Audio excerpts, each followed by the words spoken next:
어머님, 올해는 메타버스 차례로 준비하면 어떨까요? 해외에 있는 수연이도 함께 할 수 있어요. 조상님께 장난하는 거야? 컴퓨터 화면으로 차례를 지낸다고? 그게 말이 되니? 어머님, 시대가 변했잖아요. 바쁜 현실에서 이게 최선이에요. 정성이 빠지면 차례가 아니야. 조상님들께서 그런 걸 받으실까? 절대 안 돼. 차례는 제대로 지내야지. 본 영상은 실제 사연을 가상으로 표현한 작품입니다. 등장인물의 이름, 회사명 등은 가명임을 알려드립니다. 구독과 좋아요를 눌러주시면 영상을 만드는데 힘이 됩니다. 추석을 일주일 앞둔 9월의 어느 저녁, 며느리 민지는 노트북을 들고 시어머니 영숙이 있는 거실로 들어왔다. 35세의 민지는 대기업 IT 기획팀에서 일하는 바쁜 직장인이었다. 연말 프로젝트 마감과 추석 준비가 겹쳐 하루하루가 전쟁 같은 나날이었다. 하지만 민지는 포기하지 않고 시댁을 위한 최선의 방법을 고민해왔다. 민지가 발견한 것은 최근 출시된 메타버스 차례 서비스였다. 가상 공간에 차례상을 구현하고 전국 어디서든 가족이 접속해 함께 차례를 지낼 수 있는 혁신적인 플랫폼이었다. 특히 해외에 있는 가족까지 참여할 수 있다는 점이 민지에게는 매력적으로 다가왔다. 유학 중인 조카 수연이도 함께할 수 있을 것 같았다. 영숙은 거실 소파에 앉아 텔레비전을 보고 있었다. 65세의 영숙은 평생 전통을 중시하며 살아온 사람이었다. 특히 명절과 제사는 그 무엇보다 중요하게 여겼다. 시집 온 지 40년 동안 한 번도 차례를 거르거나 소홀히 한 적이 없었다. 차례상을 차리는 것은 단순한 행사가 아니라 조상님들과 소통하는 신성한 의식이었다. 민지는 조심스럽게 노트북 화면을 시어머니에게 보여주며 입을 열었다. 어머님, 올해는 메타버스 차례로 준비하면 어떨까요? 영숙은 텔레비전에서 눈을 떼고 며느리를 쳐다보았다. 메타버스라는 단어 자체가 낯설었다. 영숙의 표정에는 당혹감이 역력했다. 민지는 서둘러 노트북 화면을 가리키며 설명을 이어갔다. 가상 공간에 차례상을 구현하고 온 가족이 한자리에 모일 수 있다는 내용이었다. 특히 미국에서 유학 중인 손녀 수연이도 참여할 수 있다고 강조했다. 하지만 영숙의 얼굴은 점점 굳어져 갔다. 화면 속에는 3D로 구현된 차례상과 아바타 형태의 가족들이 보였다. 영숙에게 그것은 마치 게임 같아 보였다.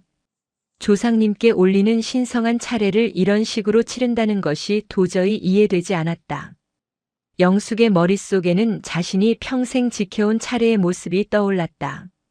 새벽부터 일어나 정성스럽게 음식을 준비하고 깨끗이 차려입은 가족들이 한자리에 모여 절을 올리던 그 순간들 말이다. 조상님께 장난하는 거야? 영숙의 목소리는 차갑고 단호했다. 민지는 그 반응을 예상하지 못한 것은 아니었지만 막상 들으니 당황스러웠다. 민지는 천천히 자신의 의견을 설명하려고 했다. 요즘 시대에는 이런 방식도 충분히 의미가 있다는 것, 무엇보다 멀리 떨어진 가족이 함께할 수 있다는 장점이 크다는 점을 강조했다. 하지만 영숙에게 그런 설명은 변명으로밖에 들리지 않았다. 차례는 직접 음식을 준비하고 몸으로 정성을 표현하는 것이 핵심이라고 믿었기 때문이다. 컴퓨터 화면 속에서 마우스 클릭 몇 번으로 차례를 지낸다는 발상 자체가 조상님들께 대한 불경이라고 생각했다. 민지는 노트북을 내려놓으며 한숨을 쉬었다. 시어머니를 설득하기가 생각보다 훨씬 어려울 것 같았다. 하지만 포기할 수는 없었다. 이번 추석에는 정말로 시간이 없었기 때문이다. 회사에서 프로젝트 마감이 추석 직전으로 잡혀 있었고 전통 방식으로 차례를 준비하려면 최소 이틀은 일찍 귀가해야 했다. 현실적으로 불가능한 상황이었다. 영숙은 며느리의 제안이 단순히 편의를 위한 것이라고 판단했다. 바쁘다는 핑계로 차례를 소홀히 하려는 것처럼 보였다. 영숙 자신도 젊은 시절 일하며 시댁 살림을 했지만 그래도 차례만큼은 한 번도 대충 치른 적이 없었다. 그런데 요즘 젊은이들은 너무 쉽게 전통을 포기하려 한다는 생각이 들었다. 민지는 시어머니의 굳은 표정을 보며 다시 한번 설명을 시도했다. 이것은 전통을 버리는 것이 아니라 새로운 방식으로 계승하는 것이라고 말했다. 시대가 변했으니 차례 방식도 변화할 수 있다고 주장했다.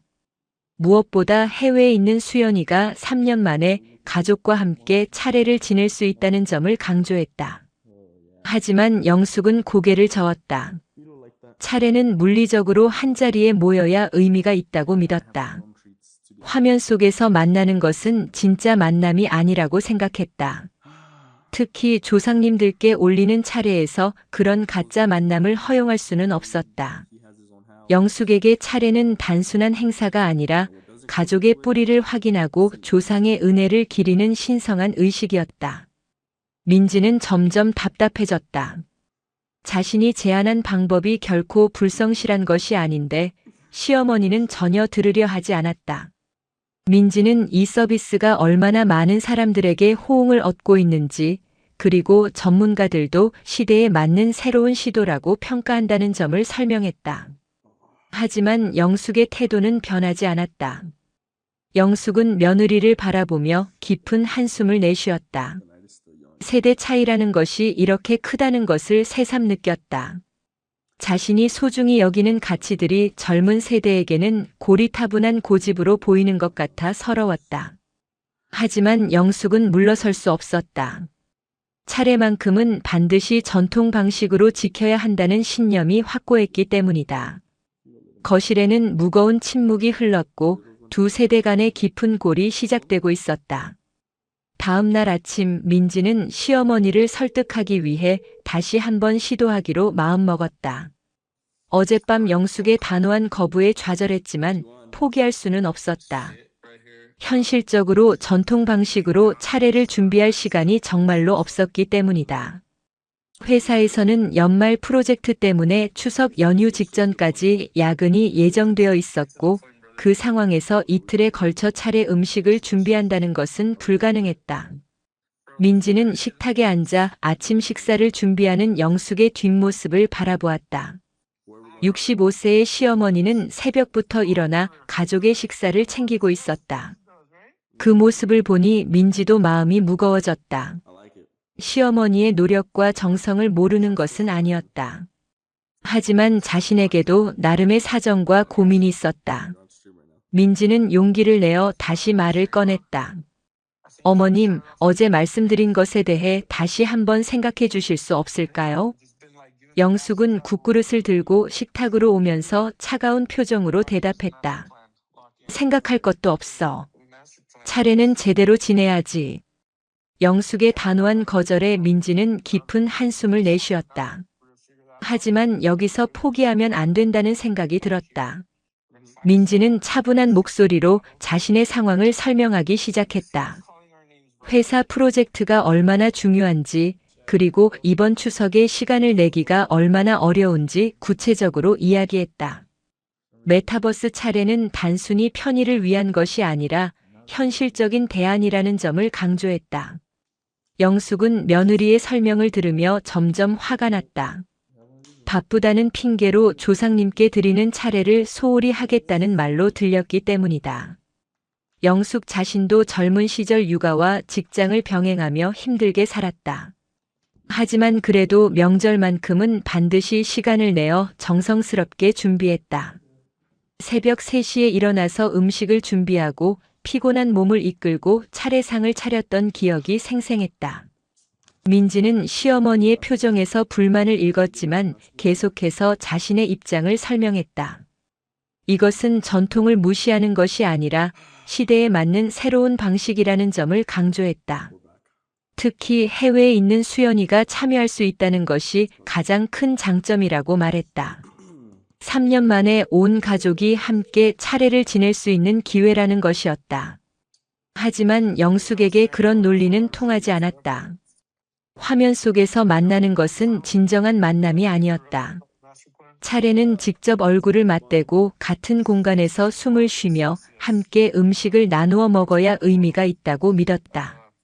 컴퓨터 화면 속 가상 공간에서 아바타로 만나는 것이 어떻게 차례가 될 수 있단 말인가.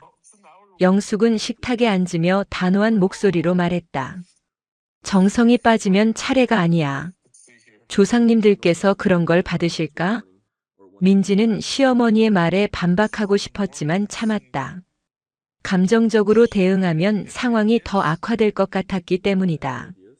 민지는 침착하게 자신의 생각을 정리해서 설명했다. 정성은 형식이 아니라 마음에서 나온다는 것, 그리고 메타버스 차례도 충분히 정성을 담을 수 있다는 주장이었다. 오히려 멀리 떨어진 가족까지 참여할 수 있어 더 의미 있는 차례가 될 수 있다고 말했다. 영숙은 며느리의 말을 들으며 고개를 저었다. 젊은 세대들은 너무 쉽게 전통을 바꾸려 한다는 생각이 들었다. 수천 년 동안 이어져 온 차례 문화를 겨우 몇 년 된 기술로 대체한다는 발상 자체가 잘못되었다고 느꼈다. 영숙에게 차례는 단순한 행사가 아니라 가족의 정체성이고 뿌리였다. 그것을 함부로 바꿀 수는 없었다. 이때 아들 준호가 출근 준비를 하며 거실로 나왔다. 40세의 준호는 어머니와 아내 사이에서 늘 눈치를 봐야 하는 처지였다. 두 사람의 대화 분위기가 심상치 않다는 것을 금방 알아챘다. 준호는 양쪽 입장을 모두 이해했다. 어머니의 전통을 중시하는 마음도 아내의 현실적인 고민도 모두 일리가 있었다. 하지만 어느 한쪽의 편을 들 수도 없었다. 준호는 조심스럽게 입을 열었다. 엄마, 아내 말도 한번 들어보세요. 요즘은 정말 다들 그렇게 한다니까요.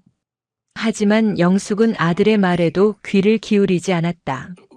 오히려 아들마저 며느리 편을 든다는 생각에 서운한 마음이 들었다. 영숙은 자신이 고립되어 가고 있다는 느낌을 받았다.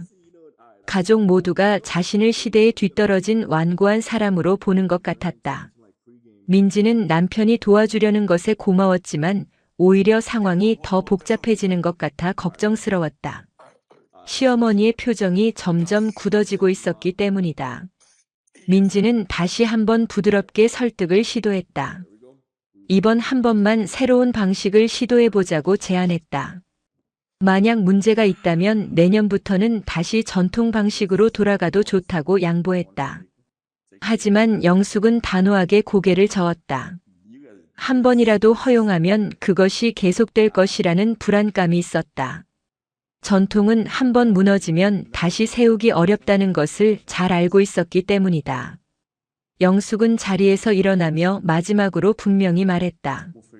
차례는 반드시 전통 방식으로 지낼 것이며 그것이 싫으면 자신이 혼자라도 준비하겠다고 선언했다. 민지는 시어머니의 완강한 태도에 좌절감을 느꼈다. 아무리 설명해도 이해받을 수 없다는 생각이 들었다. 자신의 현실적인 고민은 무시되고 오로지 전통만 강요받는 것 같아 억울했다. 민지는 더 이상 말을 잇지 못하고 입을 다물었다. 준호는 두 사람 사이에서 어쩔 줄 몰라 했다. 중재를 시도했지만 완전히 실패한 것 같았다. 오히려 자신의 개입이 상황을 더 악화시킨 것 같아 미안한 마음이 들었다. 하지만 어떻게 해야 할지 답을 찾을 수 없었다. 양쪽 모두 나름의 이유가 있었고 어느 한쪽을 포기시킬 수도 없었다. 식탁에는 무거운 침묵만이 흘렀고 세대 간의 벽은 더욱 높아져만 갔다. 저녁 7시 온 가족이 거실에 모였다. 추석이 이틀 앞으로 다가온 상황에서 차례 준비에 대한 명확한 결정을 내려야 했다. 영숙은 소파 한쪽 끝에 앉아 단호한 표정을 짓고 있었고 민지는 반대편 소파에 앉아 노트북을 무릎에 올려놓고 있었다. 준호는 두 사람 사이에 어정쩡하게 자리를 잡았다. 10세 손자 하람이도 거실 한 구석에서 스마트폰 게임을 하는 척하며 어른들의 대화를 엿듣고 있었다. 분위기는 무겁게 가라앉아 있었다. 아침 식사 때의 갈등 이후 영숙과 민지는 하루 종일 서로 말을 섞지 않았다. 준호는 중간에서 어떻게든 조율해 보려 했지만 양쪽 모두 자신의 입장을 굽히지 않았다. 이제 더 이상 미룰 수 없는 상황이었다. 누군가는 양보해야 했고 그렇지 않으면 올해 추석은 큰 불화로 얼룩질 것이 분명했다. 민지는 조심스럽게 노트북을 열며 메타버스 차례 서비스 화면을 보여주었다. 다시 한번 설득을 시도하려는 것이었다. 화면에는 정교하게 구현된 가상 차례상과 한복을 입은 아바타들이 보였다. 민지는 이 서비스가 얼마나 잘 만들어졌는지, 그리고 이미 수천 명의 사용자들이 만족하며 사용하고 있다는 점을 강조했다. 특히 전통적인 차례 절차를 그대로 재현할 수 있다는 점을 부각시켰다. 하지만 영숙은 화면을 보지도 않고 고개를 돌렸다. 며느리가 아무리 설명해도 마음이 바뀔 리 없었다. 영숙에게 차례는 가상이 아닌 현실에서 이루어져야 하는 것이었다. 진짜 음식을 준비하고 진짜 향을 피우고 진짜 몸으로 절을 올려야 의미가 있다고 믿었다. 컴퓨터 속 가짜 차례상과 가짜 음식으로 조상님을 모신다는 것은 상상조차 할 수 없는 일이었다. 준호는 어머니와 아내 사이에서 조심스럽게 말을 꺼냈다. 양쪽의 입장을 절충해보자는 제안이었다. 차례상은 간단하게라도 현실에서 준비하고 동시에 메타버스로도 접속해서 해외에 있는 수연이와 함께하면 어떻겠냐는 것이었다.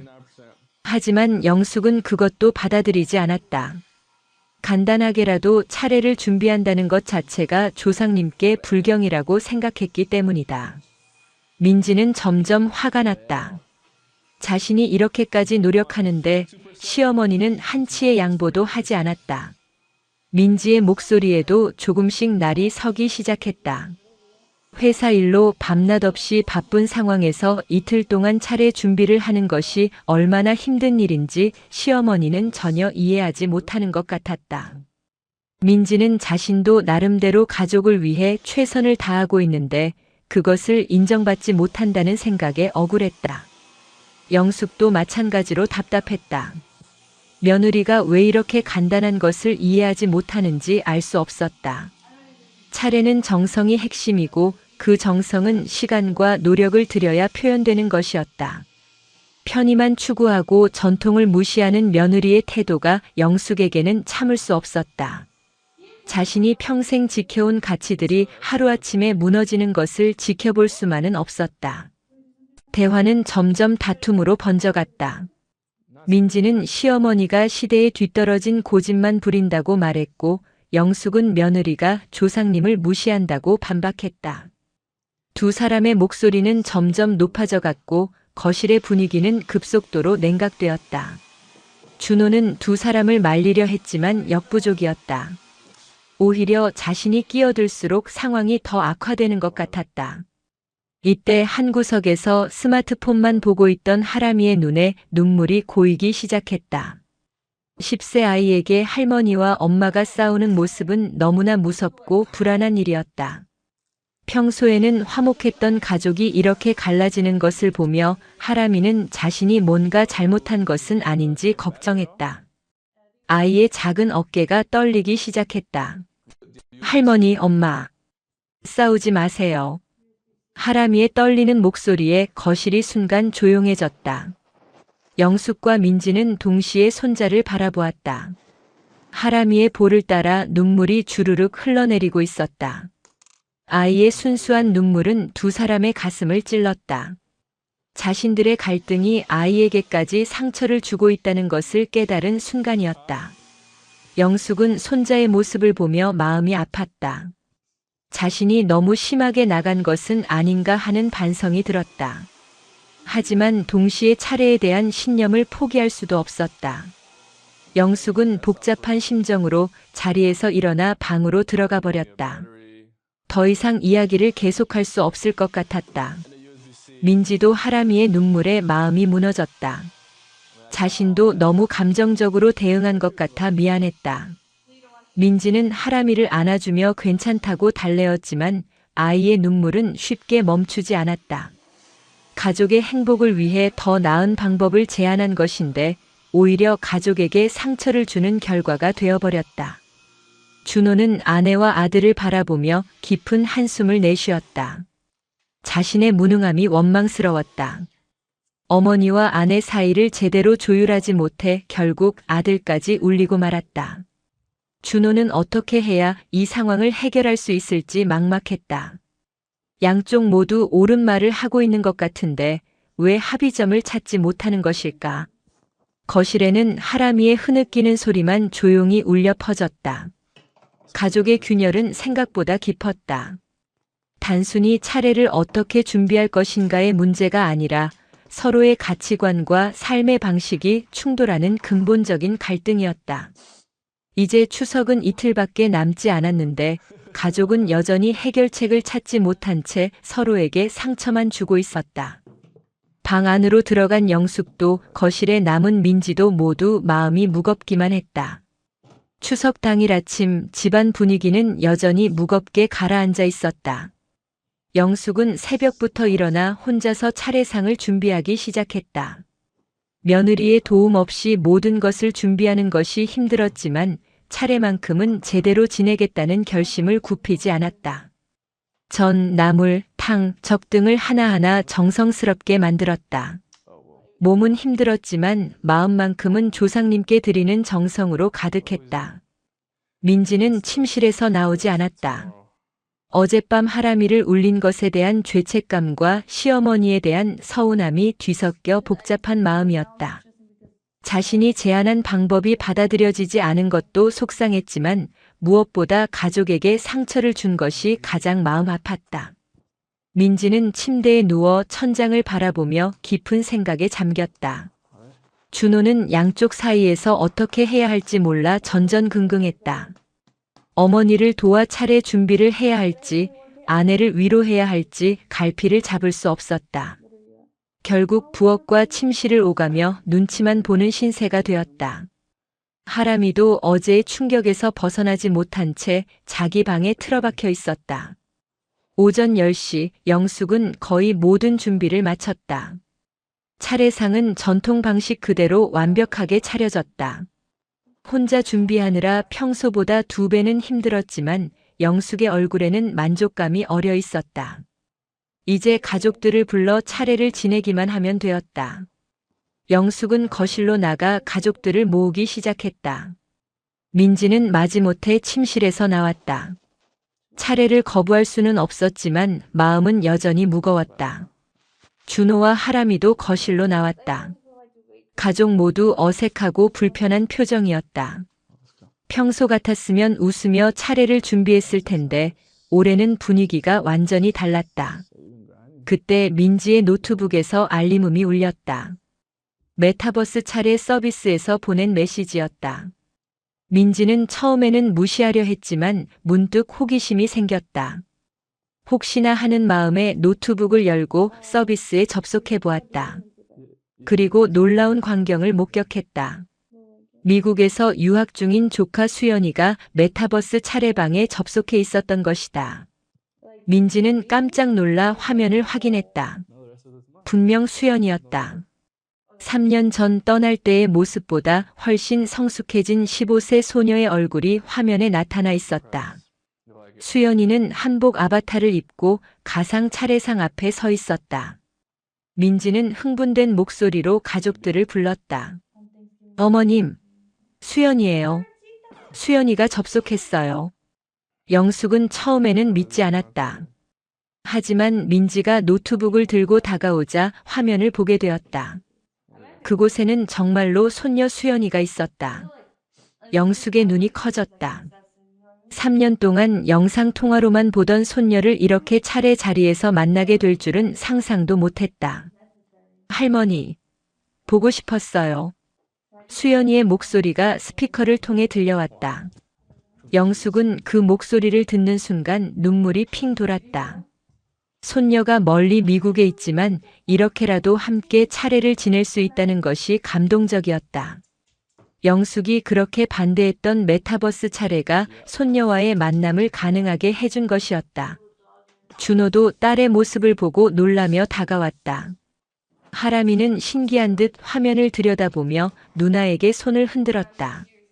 수연이도 화면 너머에서 환하게 웃으며 가족들에게 인사했다. 시차 때문에 밤늦은 시간이었지만 수연이는 가족과 함께 차례를 지내기 위해 기다리고 있었던 것이다. 민지는 서둘러 노트북을 거실 테이블에 놓고 각도를 조정했다. 화면에 차례상과 가족들이 모두 보이도록 배치했다. 수연이는 화면 속에서 차례상을 보며 감탄했다. 할머니가 정성스럽게 준비한 음식들이 화면으로도 그 진심이 전해지는 것 같았다. 영숙은 화면 속 손녀를 바라보며 복잡한 감정을 느꼈다. 며느리가 제안했던 메타버스 차례를 그렇게 강하게 거부했는데 지금 이 순간만큼은 그 기술에 감사한 마음이 들었다.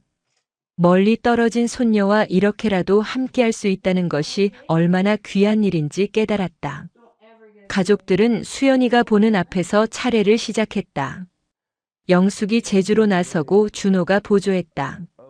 민지는 노트북 각도를 계속 조정하며 수연이가 모든 과정을 볼 수 있도록 도왔다. 하람이도 평소보다 더 진지한 표정으로 절을 올렸다. 화면 너머의 수연이도 자신의 방에서 함께 절을 올리며 조상님께 예를 표했다. 차례가 진행되는 동안 거실의 분위기는 완전히 바뀌었다. 어색하고 무거웠던 공기가 따뜻하고 감동적인 분위기로 변했다. 수연이의 존재가 가족에게 새로운 에너지를 불어넣어 준 것이었다.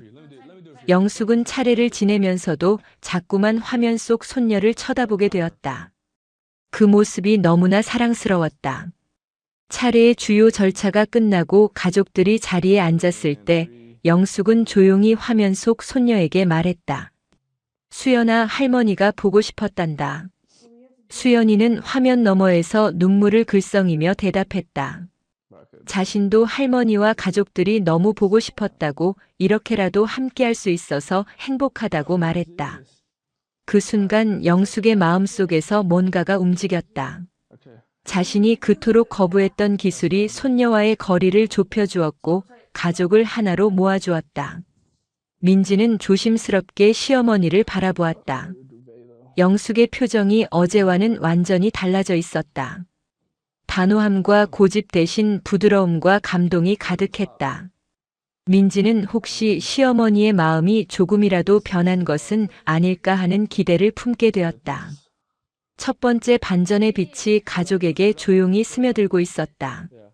차례가 끝나고 가족들은 여운에 젖어 있었다. 수연이와 함께한 차례는 그 어느 때보다 의미 깊었다. 영숙은 손녀의 얼굴을 화면으로나마 보며 차례를 지낼 수 있다는 것에 감사한 마음이 들었다.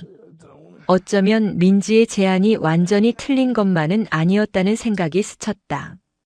전통과 현대가 조화를 이룰 수 있는 방법이 있을지도 모른다는 희망이 생겼다.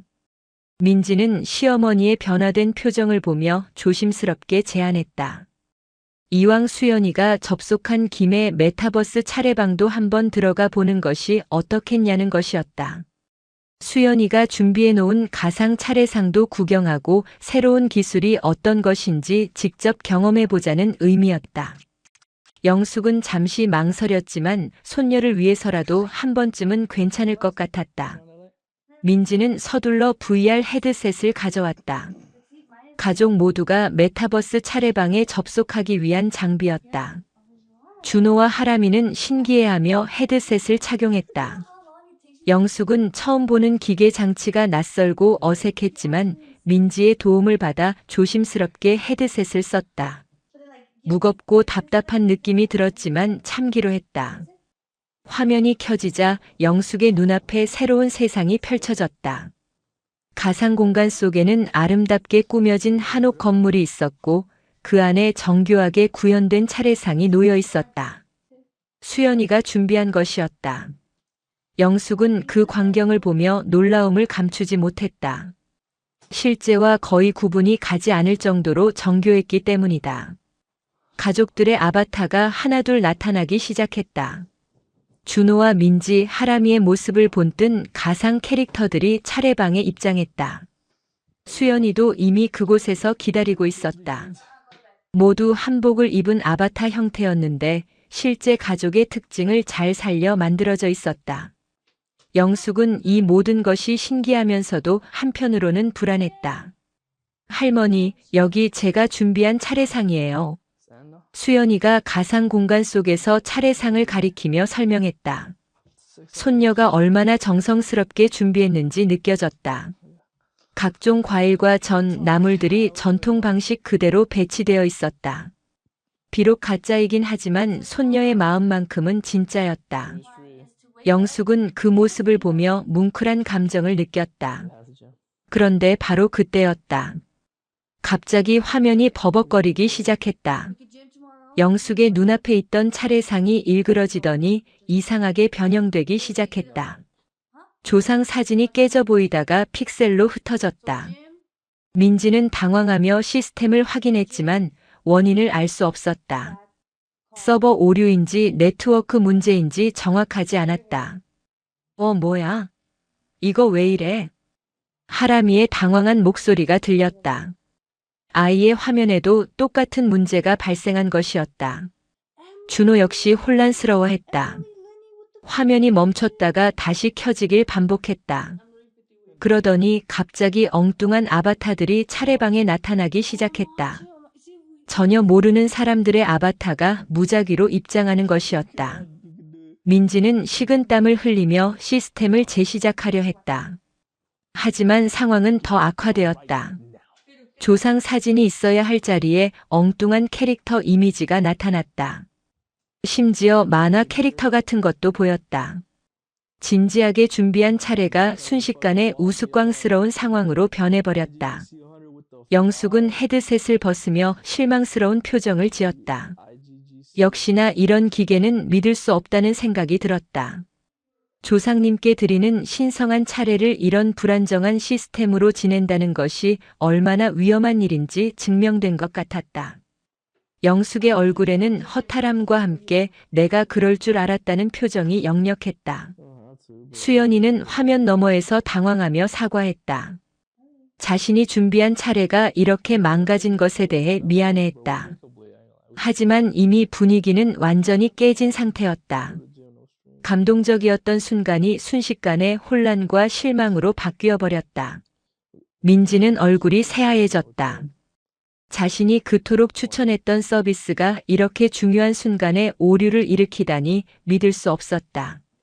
시어머니가 조금씩 마음을 열어가던 참이었는데 이 사건으로 인해 모든 것이 물거품이 될 것 같았다. 민지는 필사적으로 시스템을 복구하려 했지만 계속해서 오류만 발생했다. 준호는 아내와 어머니를 번갈아 보며 어쩔 줄 몰라 했다. 잠시나마 좋아졌던 분위기가 다시 얼어붙는 것을 느낄 수 있었다. 하람이도 혼란스러워하며 헤드셋을 벗었다. 아이의 눈에는 실망감이 가득했다. 영숙은 자리에서 일어나며 조용히 말했다. 역시 이런 건 안 되는 거야. 조상님께 이런 장난을 치면 안 돼. 시어머니의 말에 민지는 아무 반박도 할 수 없었다. 실제로 시스템 오류가 발생했고 차례가 엉망이 되었기 때문이다. 민지가 아무리 변명해도 이미 벌어진 일은 되돌릴 수 없었다. 메타버스 차례 서비스에 대한 신뢰는 완전히 무너졌다. 영숙은 헤드셋을 벗으며 깊은 한숨을 내쉬었다. 잠시 마음이 흔들렸던 자신이 부끄러웠다. 손녀와 함께할 수 있다는 감동에 취해 판단력이 흐려진 것 같았다. 역시 전통 방식이 가장 확실하고 안전하다는 확신이 다시 강해졌다. 기계는 언제든 고장 날 수 있지만 사람의 정성은 절대 고장 나지 않는다는 것을 다시 한번 깨달았다. 민지는 노트북 앞에 앉아 머리를 감싸 쥐었다. 모든 것이 완벽하게 준비되었다고 생각했는데 이런 일이 벌어질 줄은 꿈에도 몰랐다. 기술에 대한 과신이 화를 부른 것 같았다. 시어머니를 설득하기는커녕 오히려 더 큰 불신만 심어준 꼴이 되었다. 거실에는 다시 무거운 침묵이 흘렀다. 수연이는 화면 너머에서 미안해하며 접속을 종료했다. 감동적으로 시작된 차례가 최악의 상황으로 끝나버렸다. 영숙은 방으로 들어가며 실망과 허탈감에 휩싸였다. 민지는 자리에 그대로 앉아 망연자실한 표정으로 화면만 바라보았다. 두 번째 반전이 가져온 충격은 생각보다 컸다. 시스템 오류 사건 이후 1시간이 흘렀다. 거실에는 여전히 무거운 침묵이 감돌고 있었다. 민지는 소파에 앉아 고개를 숙인 채 자책하고 있었다.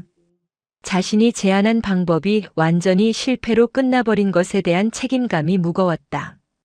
준호는 부엌과 거실을 오가며 어떻게든 분위기를 풀어보려 했지만 별다른 소용이 없었다.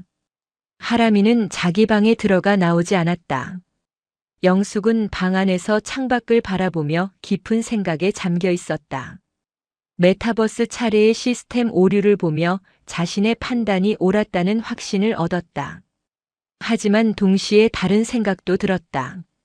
손녀 수연이가 화면 속에서 함께 차례를 지내던 그 순간만큼은 정말 감동적이었다. 3년 만에 손녀와 함께 조상님께 절을 올렸던 그 기억은 가짜가 아니었다. 영숙은 수연이의 얼굴을 떠올렸다. 아이가 얼마나 간절히 가족과 함께하고 싶어 했는지, 그리고 멀리 미국에서 밤늦은 시간에도 불구하고 차례에 참여하려 했던 그 마음이 진심이었다는 것을 느꼈다. 시스템은 고장났지만 손녀의 마음까지 고장난 것은 아니었다. 그 사실이 영숙의 마음을 흔들었다. 영숙은 천천히 방문을 열고 거실로 나왔다. 민지는 고개를 들지 못한 채 그대로 앉아 있었다. 영숙은 며느리의 모습을 보며 복잡한 감정을 느꼈다.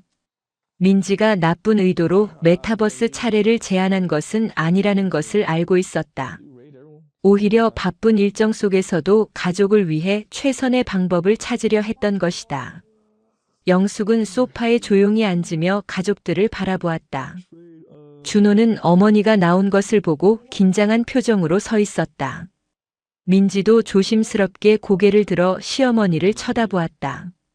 영숙의 표정에서는 어제까지의 단호함이나 화가 보이지 않았다. 대신 차분하고 깊은 사색의 흔적이 남아 있었다. 영숙은 한참을 생각하다가 천천히 입을 열었다. 우리 집에서 간단히 차례상을 차리고 멀리 있는 가족은 화상으로 함께하면 어떨까? 영숙의 제안에 민지는 깜짝 놀라 시어머니를 바라보았다. 자신이 들은 것이 맞는지 확인하고 싶었다. 그토록 전통을 고집하던 시어머니가 절충안을 제시하다니 믿기 어려웠다. 준호도 눈을 크게 뜨며 어머니를 쳐다보았다. 영숙은 계속해서 자신의 생각을 설명했다.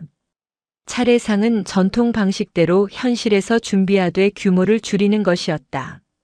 꼭 필요한 음식들만 정성껏 차려서 조상님께 예를 갖추고 동시에 해외에 있는 가족들은 일반 화상통화로 연결해서 함께 차례를 지내자는 제안이었다. 메타버스 같은 복잡한 시스템이 아니라 단순하고 안정적인 화상통화를 사용하자는 것이었다. 민지는 시어머니의 말을 듣고 눈시울이 붉어졌다. 자신이 원했던 것이 바로 이것이었다. 전통을 완전히 버리는 것이 아니라 현대 기술과 조화를 이루는 방법 말이다. 시어머니가 직접 그 해결책을 제시해 주다니 감동적이었다. 영숙이 얼마나 깊이 고민했을지 짐작할 수 있었다.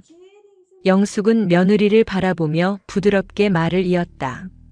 자신이 너무 고집스럽게 전통만 강조한 것은 잘못이었다고 인정했다. 하지만 동시에 차례의 본질은 지켜야 한다는 생각도 변함이 없었다. 현실의 차례상과 화상 연결이라는 절충안이 가장 현명한 선택이라고 판단한 것이다. 민지는 고개를 끄덕이며 동의했다.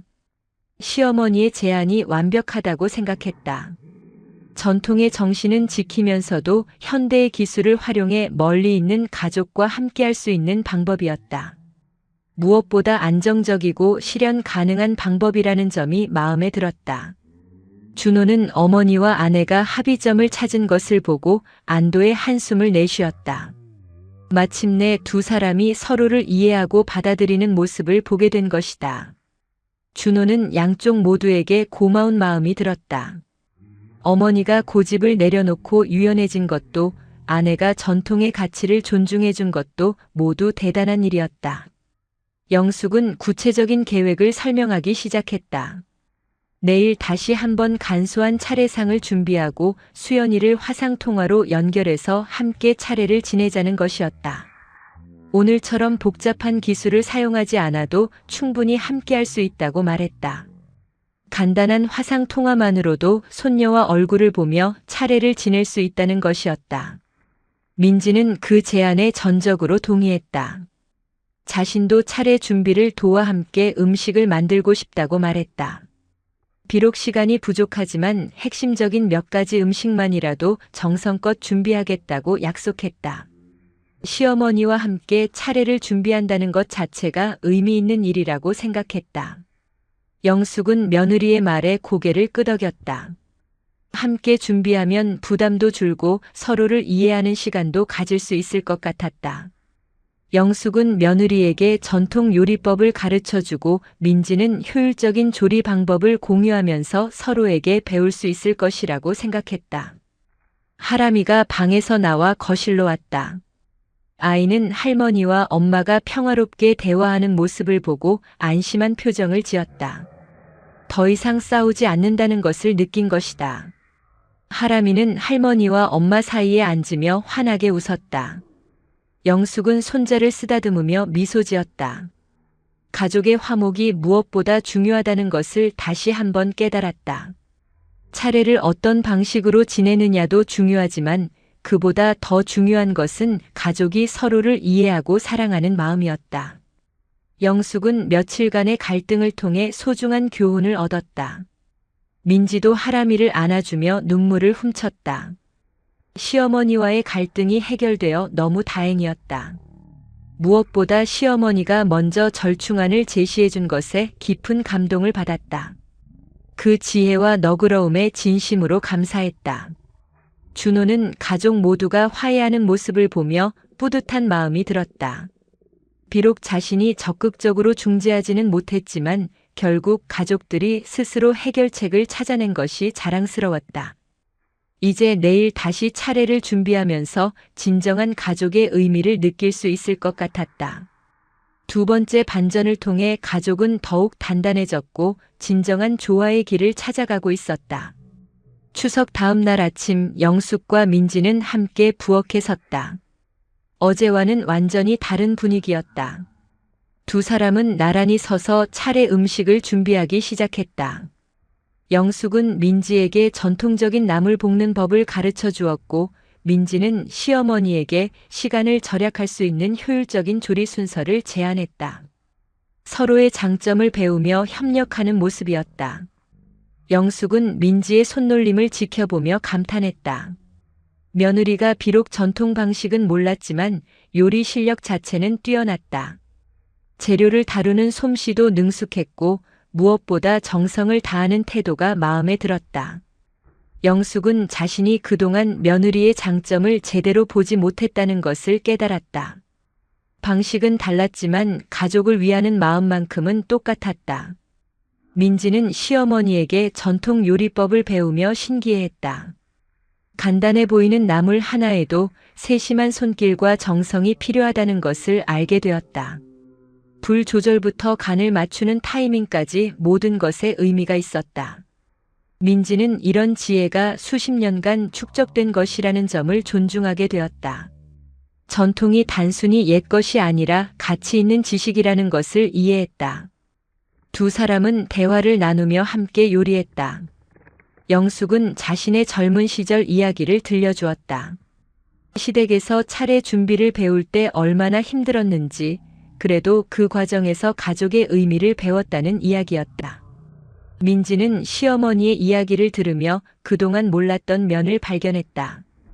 영숙도 한때는 자신처럼 새로운 환경에 적응하느라 힘들어했던 며느리였다는 것을 알게 되었다.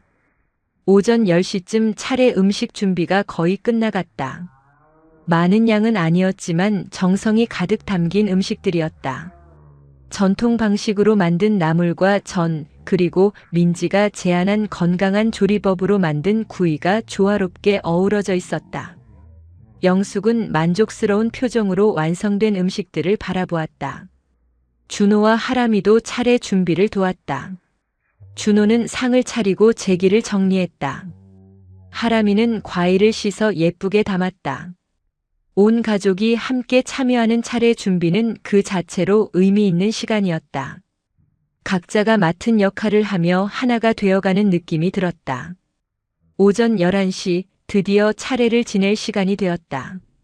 영숙은 차례상을 최종 점검하며 만족스러운 미소를 지었다.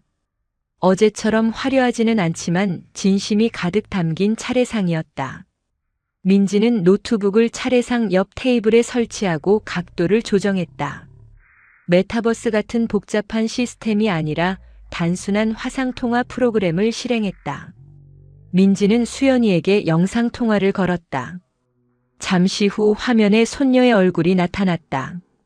수연이는 한복을 입고 단정하게 준비한 모습이었다. 어제의 시스템 오류로 인한 실망을 딛고 다시 참여해준 손녀가 고마웠다. 영숙은 화면 속 손녀를 보며 환하게 웃었다. 수연아, 오늘은 제대로 함께하자.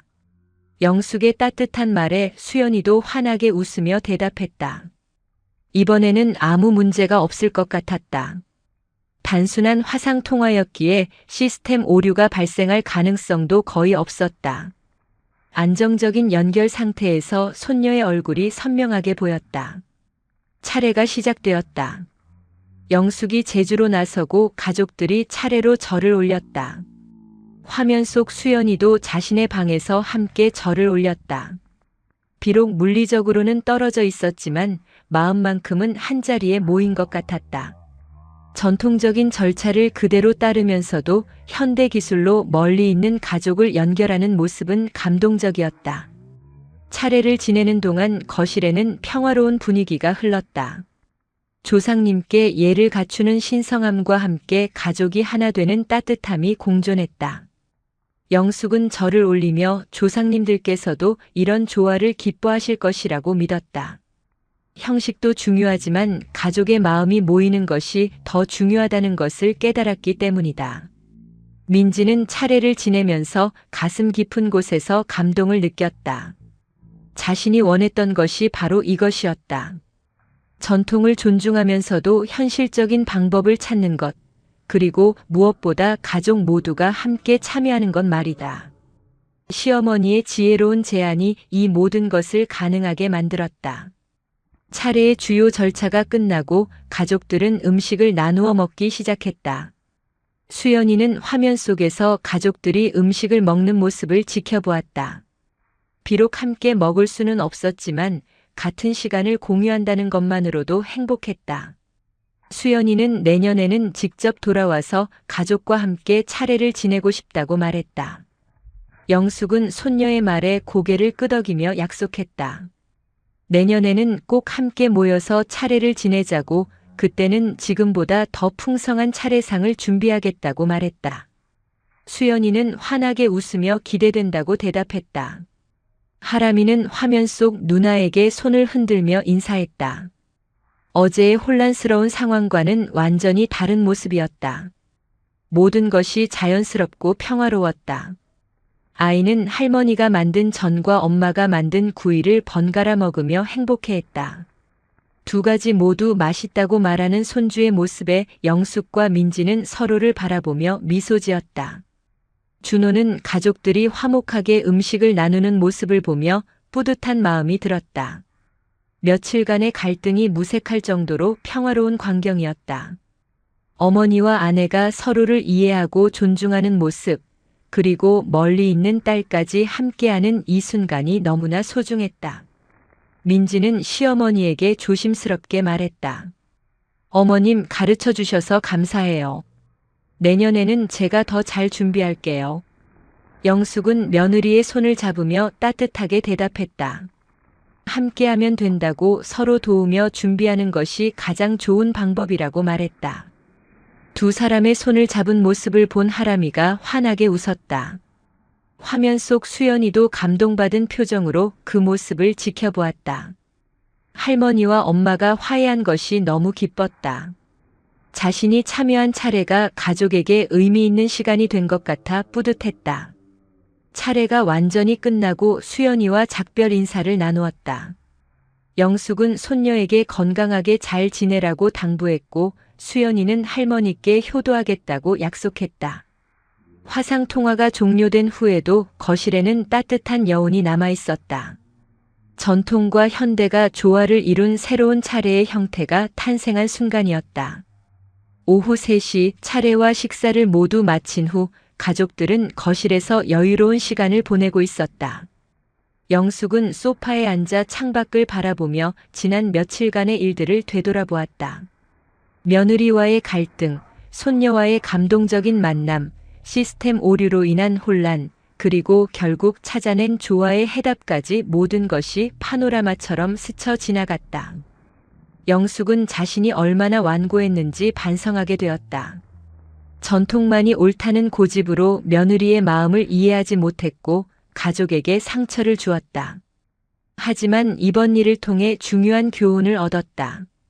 전통의 본질은 형식이 아니라 정성이라는 것, 그리고 그 정성은 시대를 타지 않는다는 진리를 깨달은 것이다. 민지는 부엌에서 설거지를 하고 있었다.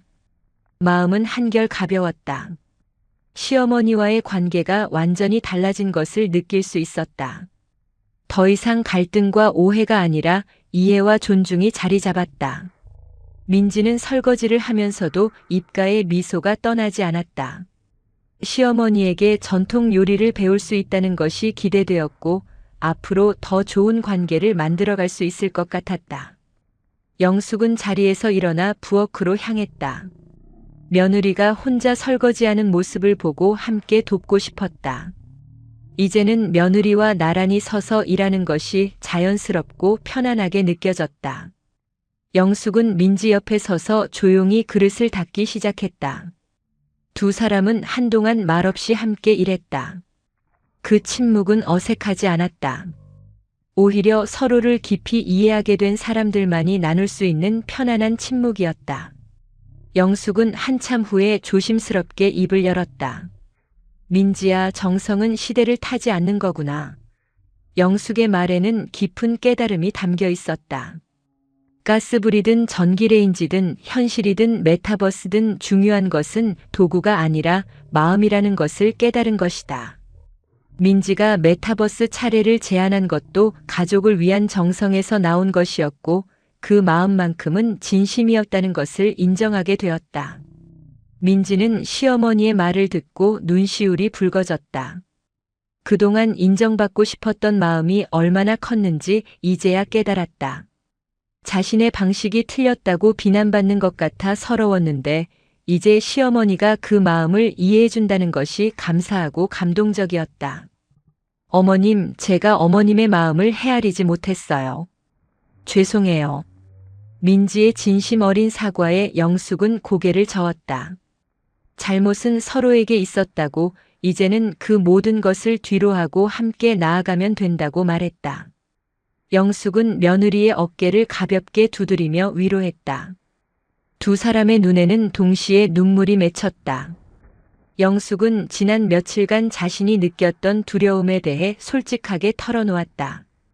시대가 변하면서 자신이 소중히 여기던 전통이 사라지는 것에 대한 불안감이 있었다는 것, 그리고 그 두려움 때문에 더욱 완고하게 굴었다는 것을 인정했다. 하지만 이제는 알게 되었다. 전통은 고정된 것이 아니라 시대에 맞게 진화할 수 있다는 것을 말이다. 민지도 자신의 마음을 열었다. 바쁜 현실 속에서 시댁의 기대를 충족시키지 못한다는 부담감이 컸다는 것. 그래서 효율적인 방법을 찾으려 했지만 그것이 오히려 시어머니를 상처 입혔다는 것을 깨달았다고 말했다. 앞으로는 효율만 추구하는 것이 아니라 전통의 가치도 함께 존중하며 살아가고 싶다고 고백했다. 두 사람의 진솔한 대화는 계속되었다. 영숙은 며느리에게 자신이 배워온 전통 요리법들을 천천히 가르쳐주고 싶다고 말했다. 급하게 할 필요 없이 시간을 두고 함께 하나씩 배워가면 된다는 것이었다. 민지는 기쁜 마음으로 그 제안을 받아들였다. 동시에 자신도 현대적인 조리 기법들을 시어머니와 공유하고 싶다고 말했다. 설거지가 끝나고 두 사람은 거실로 돌아왔다. 준호는 어머니와 아내가 함께 웃으며 나오는 모습을 보고 안도의 미소를 지었다. 진정한 화해가 이루어진 것을 느낄 수 있었다. 하람이는 할머니와 엄마에게 달려가 두 사람의 손을 각각 잡았다. 할머니, 엄마, 이제 안 싸우는 거지? 하람이의 순수한 질문에 영숙과 민지는 동시에 웃으며 대답했다. 이제는 싸우지 않는다고, 앞으로는 서로 도우며 살아갈 것이라고 약속했다. 아이는 환하게 웃으며 두 사람을 번갈아 껴안았다. 그 모습을 본 준호도 가족의 품으로 다가와 함께 포옹했다. 거실에는 따뜻한 행복이 가득했다. 며칠 전만 해도 갈등으로 얼룩졌던 이 공간이 이제는 화해와 사랑으로 채워졌다. 영숙은 가족들을 바라보며 가슴 깊은 곳에서 평화를 느꼈다. 이것이 바로 조상님들께서 원하시는 가족의 모습이라는 확신이 들었다. 저녁 무렵 가족들은 다시 한 번 차례 음식을 꺼내 저녁 식사를 했다. 영숙이 만든 전통 요리와 민지가 만든 현대식 요리가 식탁에 함께 올라왔다. 두 가지 스타일의 음식이 조화롭게 어우러진 모습은 마치 두 세대가 손을 잡은 것 같았다. 모두가 맛있게 식사를 하며 웃음을 나누었다. 식사 중에 영숙은 내년 추석 계획에 대해 이야기를 꺼냈다. 내년에는 수연이가 직접 돌아올 수 있으니 온 가족이 모여서 더욱 풍성한 차례를 지내자고 제안했다. 그리고 그때도 전통과 현대가 조화를 이룬 방식으로 준비하면 좋겠다고 덧붙였다. 민지는 고개를 끄덕이며 그때까지 전통 요리를 더 많이 배워놓겠다고 약속했다.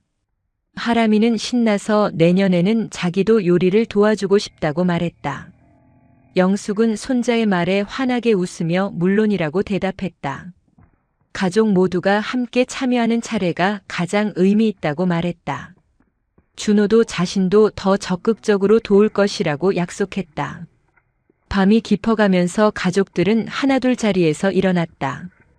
영숙은 마지막으로 차례상이 있던 자리를 정리하며 하루를 마무리했다. 오늘 하루 동안 경험한 모든 것들이 소중한 기억으로 남을 것 같았다. 갈등에서 시작해 화해로 끝난 이번 추석은 그 어떤 명절보다 의미가 깊었다. 민지는 침실로 들어가기 전 거실에 있는 시어머니에게 다가가 조용히 인사했다. 어머님, 오늘 정말 감사했어요. 많이 배웠어요. 영숙은 며느리를 따뜻하게 바라보며 대답했다. 자신도 많이 배웠다고 앞으로 함께 더 좋은 가족을 만들어가자고 말했다. 두 사람은 서로를 바라보며 미소 지었다. 말하지 않아도 서로의 마음을 이해할 수 있었다. 영숙은 창밖을 바라보며 깊은 생각에 잠겼다. 차례의 본질은 조상님을 기리는 마음이고 그 마음을 표현하는 방법은 시대에 따라 변할 수 있다는 것을 배웠다. 중요한 것은 가족이 함께 모여 서로를 이해하고 사랑하는 것이었다. 정성은 시대를 타지 않으며 진정한 화해의 차례상은 형식이 아니라 마음으로 차려지는 것이라는 진리를 깨달은 의미 깊은 추석이었다. 이야기가 재미있었다면 구독과 좋아요 눌러주시고 주인공에게 응원의 댓글도 부탁드립니다.